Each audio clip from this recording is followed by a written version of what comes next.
Hey, what's up, everybody? One coach's opinion, and just remember, it's my opinion and not a fact. This is the nighttime version I'm about to talk about because I didn't get a chance. I don't know if I put up anything about Regis and Devin before, but the reason I didn't, I thought it was a pick'em fight. I actually thought Regis stood a better chance, and hats off to Devin because he's kind of made me a believer in him. Let's say that. And I say this because of this. Not he didn't do anything in the fight that would make me say, oh man, did you see him, blah, blah, blah. But convincingly win a fight that he stepped up in weight, and he won a fight that a lot of people thought might be a little harder than it was. And he made it look easy. I mean, that was probably easier than Floyd and Pacquiao. You know what I'm saying? So maybe the mentors are really paying off. So this was my thing with the whole ordeal. Shit. This is my thing. Man, I've been all going like a chew trying back on this rainy night. This is my thing. I really think Devin is the type of fighter that he might not be what we call the sharpest or the slickest or nothing like that, but he has a lot of tools, and the thing that makes him special that I saw was he uses those tools based on necessity. Like, to me, he made the fight real simple. Regis never really slipped to his right hand, so the right hook was never really a threat. He kept slipping to his left. When he slipped to his left, Devin would even try to throw a hard punch to let him know, you better add some weight to that slip. And he would escape moving to his left. You know what I'm saying? And he just pivoted. Every time he moved, another thing I noticed, his feet never stayed planted. He always moved them one way or the other way, at least 6 to 8 inches. I kept moving. He would pivot around. After that jab came, he would just pivot his way out of the way of Regis's left. It was a textbook. If you don't have anything else, in your no more strategy, we're done. You're not going to get past this level. You can't answer these questions. You can't stop my jab, and my right hand is landing, and my movement is killing me. Movement, jab, landing the right uppercut, landing the right hook, or right to the body. You know what I'm saying? Every now and then, it started breaking him down. He didn't have to do much. It was up to Regis to step up. Now, here's what I did notice, and I don't know, and it's just, like I said, opinion. Otherwise, I'd be spitting out facts. Where Bobby been? Where was? I saw him. But why was this other? I'm not sure who that coach was, but I normally don't see him with Regis like that. It could be a coach. Yeah, you never saw him. He was in the back.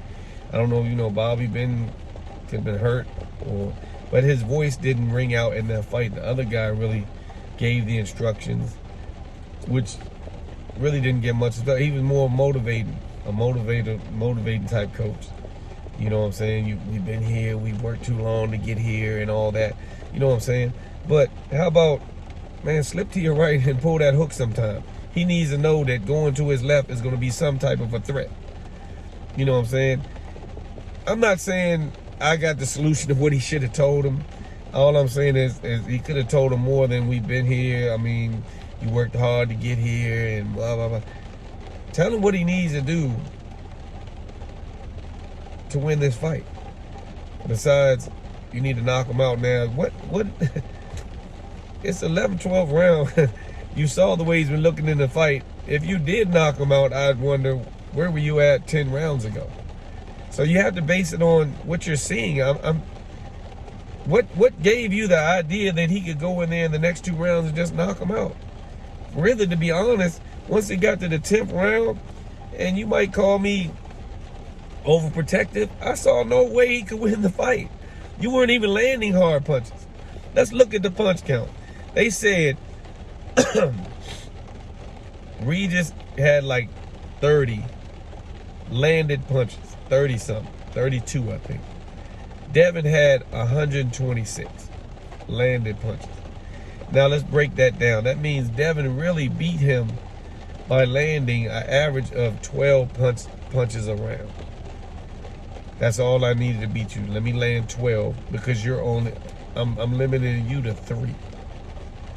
You're gonna win all day like that. You know what I'm saying? So even with the punch counts, it was like Devin had to do a minimal to win this fight. Like it was so textbook, and we have a game plan, and this is what we gonna do. That it was like a masterclass of boxing. I actually have a whole different respect for Devin because now I've watched you go to Australia twice and dominate a guy in his hometown, which a lot of guys, give him credit for even taking that trip, because a lot of guys won't fight in people's backyard. Then I watched you fight Regis, who I myself thought Regis was going to give Devin. I don't know. I'm lost for words when he just masterclassed him, and Regis admitted it. You know what I'm saying? Anytime somebody's in a fight, and I got to give Regis his props for, look, I did talk a lot of trash, but when I got in there, I didn't know his footwork was that good. I didn't know his hand speed was that good. And he even told on his power. He doesn't have like devastating power. He just got enough power for you to respect it, and combined with everything else. I mean, this guy gave me a master class boxing. So I didn't know, I didn't expect this. And that's where I give Devin his props. He didn't throw any wasted punches. He didn't just wail away when he caught him with good shots. He took his time and put on a master class of a show. Now, can he do it with a Shakur Stevenson, or can he do it with Tank? Who knows? Really, to be honest, a lot of people been doubting him regardless of who he fights. Now, I'm going up to 47. Like I said, right about now, I'm putting Devin on. And I won't say he's an Andre Ward, but like Andre Ward was that type of fighter. You wasn't going to see flash. I'm going to do what I need to do to beat you. Just finished Andre's book. Shout out to Andre Ward. It was a good book. A lot of y'all should get the audio book, listen to it while you're walking around. He gives you some good stuff on amateur boxing, pro boxing, the business of pro boxing and stuff like that by sharing his story. You probably can learn a lot out of it. So shout out to Andre Ward. That was a good book. But I'm putting Devin maybe not on the level, but the type of, I'm going to do what I got to do to beat you. And that's all I'm going to do. You know what I'm saying? And that was Andre Ward's thing. If I find your weakness, I'm going to exploit it, and I'm going to stick to the script, and we're going to win a fight. It might not be the most exciting fight. It might not be the fight that the world wanted, but we're going to win a fight. And anytime you can beat a dude with 120-some punches landed and minimize him to 30 and 30 landed punches in a 12-round fight, for a dude like Regis program, we ain't talking about some opponent that somebody put in front of you. For a dude like Regis program, that to me says you're paying attention to what's going on in this sport. You have the patience for this sport. You have the will for this sport. And like I said, I don't know about going up to 47, but you know, you might know something that the world doesn't know. Like I said, I wasn't familiar with what was going on in Regis's corner. Like I said, that's not the coach I'm used to seeing him with. I'm not sure if that made a big difference. To me, I'm a coach, so I always look at stuff like that. And coaching changes, you can almost see the effect of it. You know? So, I mean, I think at 140 now, calling for that money, you might could get a Devin and. I mean, people gonna go after Rolly because they want that belt. So, Rolly, you're in the picture because you have that belt. The world would probably go for a Haney Garcia fight right about now at 140. And Haney probably will go for Rolly because he wants that belt. Or maybe Haney will let Garcia get that belt from Rolly, or try to get that belt and then go after the belt. I don't know. This is a new thing because, like I said, to me, I got another. I've always respected Devin Haney. I respected him since, like I said, he said he was going to Australia. After the first Australia thing, he made me. I've always kind of respected him, but made me have more. Let's say I appreciated him a little bit more after that fight, and I damn sure appreciate him after this fight right here. And how he took his time. He didn't go out. He didn't do nothing spectacular. I just basically won the fight and took a dude that y'all might thought could beat me and beat him every round. Not to get a round in. A guy like Regis Prograis, even something was going on with Regis, or you got to give Devin the credit that I'm giving him. And Regis wasn't claiming he was hurt or anything like that. He was claiming nothing going on. Maybe he went in there disrespecting him a little bit too much. But all said and done, Devin did what he had to do, and he's been proven through the last 3 or 4 fights that I'm going to do what I have to do to win a fight. And, you know what I'm saying, you might not like the results, you might nitpick my fight, but guess what?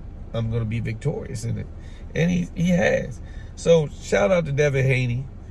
Put me on your new fan list. You know what I'm saying? Regis, like I said, styles make fights. And I don't think this is over for you. And a lot of people, oh, Regis is done. He might be done with Devin. And you acknowledge it by saying, you know, you didn't take that rematch. You didn't take it with Josh. Nobody knew why. You're probably not going to take it with Devin, but people know why. You know, I don't think it's necessarily over for Regis Prograis, but I mean, that was an awful stain on him, you know, where he showed no glimmer whatsoever in that fight. But, you know, people have fights like that. People have days like that. So, one coach's opinion. Let me know what you thought about the fight. I thought Devin put on a master class of boxing. All he did was step to the side with the jab, throw right hands to make Regis shift his weight to his left to protect his left side, and then escape out the left. He made it quite simple. It was kind of like, if you don't do anything other than what you've been doing, I'm going to do this all night. And to me, that's beautiful boxing.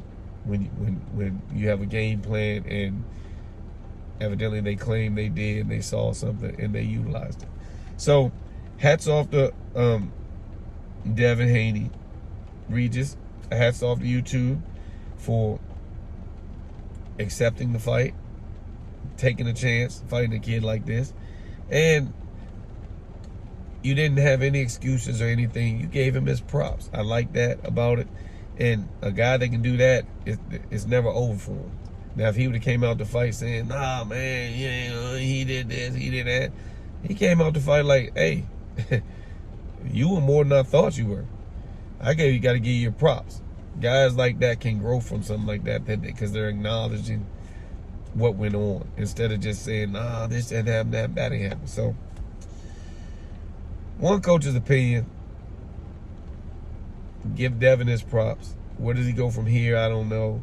But he's just been making little decisions that's been shocking the world. So, you know, it's your time right now, man. Do the best you can with this moment, because this is your moment, and I don't know how long you're going to stretch it. You might be talked about for the next 15 years. I don't know. Like I said, but right now, you're proving that this is your time. So, one coach's opinion. I don't know how y'all like the fight. I love the fight. Devin Haney, we don't know what's next for him. Like you said, we got a plan. Bill says they got a plan, so I believe him. One coach's opinion, I'm out, man. Like I said, great boxing, Devin. Definitely, I mean, I have a new respect for your boxing. Let's say that. I've always been a fan. That means I've always admired what you've done. But now I see you're digging a little bit deeper than a lot of people. And I like what's going on. One coach's opinion. Tell me what you thought about it.